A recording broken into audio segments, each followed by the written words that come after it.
बद्रीनाथ मंदिर में दान चढ़ावे की हेराफेरी के मामले में बीकेटीसी के पूर्व मंदिर अधिकारी व थाली भेंट गणना के नोडल अधिकारी राजेंद्र चौहान को भी गिरफ्तार कर दिया गया है। इससे पहले जो मुख्य आरोपी है इस पूरे घटनाक्रम का, प्रमोद नौटियाल, उसको पुलिस पहले ही गिरफ्तार कर चुकी है और वो फिलहाल जेल में है। अब इस मामले में दो सवाल खड़े हो रहे हैं।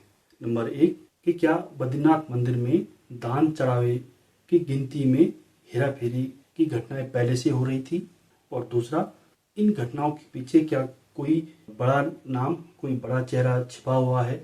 पहले सवाल पे आते हैं।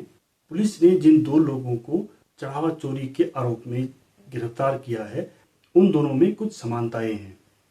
पहला ये कि मुख्य आरोपी बीकेटीसी का स्थायी कर्मचारी प्रमोद नौटियाल, जो व्यक्तिगत सहायक के पद पर कार्यरत था और बीकेटीसी अध्यक्ष का निजी सचिव था, जो फिलहाल अभी निलंबित किया जा चुका है। उसकी बद्रीनाथ धाम में यात्रा के दौरान पहली बार ड्यूटी लगी थी।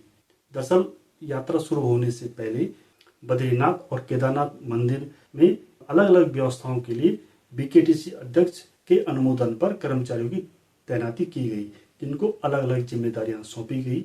इसी में बीकेटीसी अध्यक्ष के निजी सचिव प्रमोद नौटियाल की ड्यूटी बद्रीनाथ में थाली भेंट करना, यानी कि जो दान चढ़ावा होता है उसकी गिनती जैसे महत्वपूर्ण कार्य में लगा दिया गया। और इसके अलावा उनको बद्रीनाथ में प्रोटोकॉल का भी कार्य सौंप दिया गया, जबकि प्रमोद नौटियाल के पास इन कामों को करने का पूर्व का कोई भी अनुभव नहीं था। इससे पहले प्रमोद नौटियाल ने कभी भी बद्रीनाथ मंदिर या केदारनाथ मंदिर में कोई भी अपनी सेवाएं नहीं दी।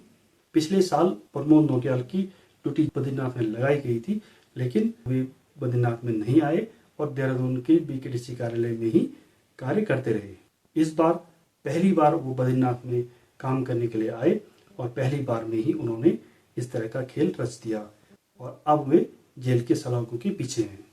इस मामले में जो दूसरे सह आरोपी हैं, बद्रीनाथ केदारनाथ मंदिर समिति के पूर्व मंदिर अधिकारी व थाली भेंट गणना के नोडल अधिकारी राजेंद्र चौहान, जो 30 जून को सेवानिवृत्त हो गए। लेकिन सेवानिवृत्ति के ठीक एक दिन पहले 29 जून को उन्होंने कथित तौर पर जो दान चढ़ावे की गिनती हुई थी उसमें पैसों की हेराफेरी की। बीकेटीसी में 30 साल की सेवा करने के बाद जब सेवानिवृत्ति के 10 दिन रह गए थे, तभी उन्होंने दान चढ़ावे की गिनती में हेराफेरी करना शुरू कर दिया। शायद उन्हें ये लगा होगा कि अब यहाँ पे नौकरी के कुछ दिन बचे हैं और जितने दिन बचे हैं उसमें कुछ धनराशि, कुछ माल अंदर कर लिया जाए। लेकिन परिस्थितियां ऐसी बनी कि अब वे खुद सलाखों के पीछे हैं। अब ये सवाल उठ रहा है कि क्या बद्रीनाथ में पहले से इस तरह की घटनाएं हो रही थी। पुलिस की जांच जो अब तक आई है उसमें कई तरह की चौंकाने वाली बातें सामने आई हैं। दरअसल बद्रीनाथ मंदिर में दान चढ़ावे की रकम में हेराफेरी का मामला 2 जुलाई से शुरू हुआ। भैरव सेना नामक संगठन ने एक पत्र बीकेटीसी अध्यक्ष और मुख्य कार्याधिकारी को भेजा, जिसमें उन्होंने आरोप लगाया कि बीकेटीसी का व्यक्तिगत सहायक 2 जुलाई को जो थाली भेंट गणना हुई थी उसमें से कुछ धनराशि की हेराफेरी करते हुए देखा गया है और उन्होंने इस पर कार्रवाई की मांग की। ये पत्र जैसे ही सोशल मीडिया पे आया और मीडिया के पास पहुंचा तो इसमें बवाल हो गया। बीकेटीसी पर इसको लेकर काफी दबाव बना। बीकेटीसी ने इसकी जांच के लिए एक समिति बनाई। शुरुआती जांच में जब पैसों की हेराफेरी की पुष्टि हुई तो बीकेटीसी की ओर से इस मामले में बद्रीनाथ थाने में एफआईआर दर्ज कर दी गई। उसके बाद पुलिस ने भी इसकी जांच के लिए एक एसआईटी गठित की हुई है, जो अभी पूरे मामले की जांच कर रही है।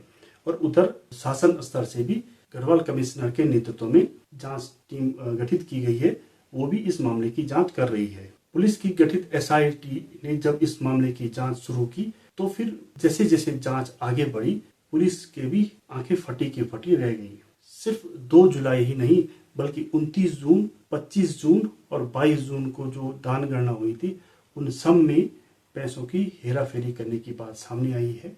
पुलिस के अनुसार 22, 25 और 29 जून को प्रमोद नौटियाल के साथ तत्कालीन मंदिर अधिकारी राजेंद्र चौहान ने भी दान गणना के दौरान 500-500 रुपए की गड्डी कुछ सोने चांदी के सिक्के और अन्य जो दान की वस्तुएं थी उनको अपने कब्जे में ले लिया। क्योंकि राजेंद्र चौहान 30 जून को सेवानिवृत्त हो गए थे, इसलिए जो 2 जुलाई को दान गणना हुई उसमें राजेंद्र चौहान नहीं थे।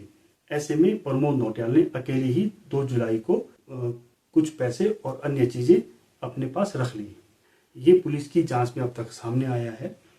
और पुलिस ने जब पूर्व मंदिर अधिकारी को गिरफ्तार किया तो उनके घर पे छापेमारी की गई और ये बताया जा रहा है कि वहां से कुछ विदेशी करेंसी, कुछ अन्य चीजें भी पुलिस के हाथ लगी हैं। पुलिस के पास अभी तक जितनी भी सीसीटीवी फुटेज उपलब्ध हुई हैं उन सब में दान गणना के दौरान कुछ न कुछ चीजें उठाते हुए वे लोग देखे गए हैं। अब पुलिस ये प्रयास कर रही है कि पुरानी सीसीटीवी फुटेज भी उपलब्ध हो सके ताकि ये पता चल सके कि पूर्व में भी इस तरह की घटनाएं हो रही थी या नहीं हो रही थी। क्योंकि जो बद्रीनाथ में पहले सीसीटीवी कैमरे थे उनकी स्टोरेज क्षमता काफी कम थी। 27 जून से बद्रीनाथ में हाई रेजोल्यूशन के कैमरे लगने शुरू हुए और 1 जुलाई को उनके लगने का काम पूरा हुआ।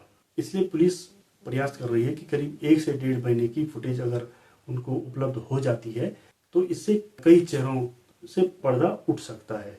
ऐसे में फिलहाल अब ये कहना मुश्किल होगा कि पूर्व में वास्तव में इस तरह की घटनाएं हो रही थी या फिर पिछले कुछ दिनों से ही उनके मन में इस तरह का लालच जागा। इस घटना के बाद ज्यादातर लोगों को बद्रीनाथ में दान चढ़ावे को लेकर के भी कई चीजें पता चली हैं। इससे पूर्व ज्यादातर लोगों को इसके बारे में बहुत जानकारी नहीं होती थी। अब ये बात सामने आ रही है कि दान चढ़ावा बीकेटीसी की आय का मुख्य साधन है। वर्तमान में 2 जुलाई तक बीकेटीसी को दान चढ़ावे से 8 करोड़ से अधिक की आय हो चुकी थी, जो उसके अलग अलग जो आय के स्रोत हैं उनमें से दूसरी सबसे अधिक है।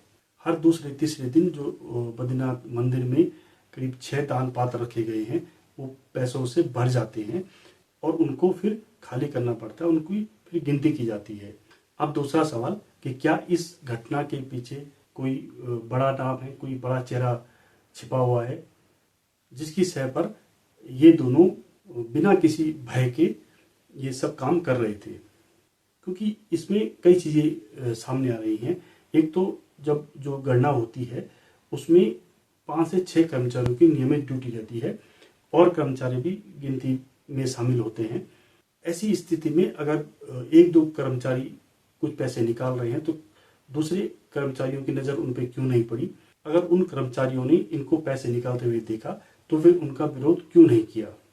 इसके पीछे की वजह से यही हो सकती है, या तो वे खुद इस चीज को मौन स्वीकृति दे रहे थे या फिर वो इस बात से डर रहे थे कि इन कर्मचारियों के सर के ऊपर कोई बड़ा हाथ है।